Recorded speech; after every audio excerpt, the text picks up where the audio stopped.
विधान म्हणजे अनुभवानं एकरूप होणं हे खरं अलिंगन आहे. त्याला विधान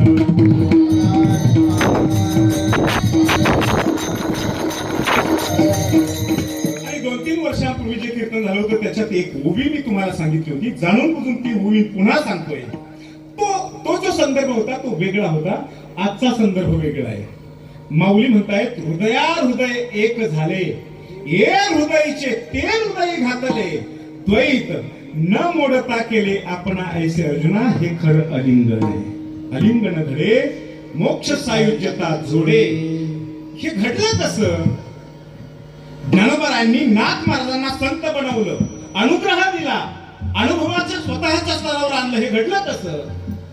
तुकोबारांनी या जगाला अनुभवाच्या स्तरावर आणलं. काही लोकांना हे घडलं कसं? भगवान बाबांनी, वामन भाऊ महाराजांनी त्यांच्या करंगळीला धरलेल्या नारायण बाबांसारख्या, खंडूबाबांसारख्या लोकांची ही मंदिरं उभी करायला काय तिथपर्यंत अधिकार दिला. हे घडलं कसं? हे घडलं हे सांगता येतं, कसं घडलं हे नाही सांगता येत. यालाच म्हणतात शब्दांची मर्यादा. विठला विठला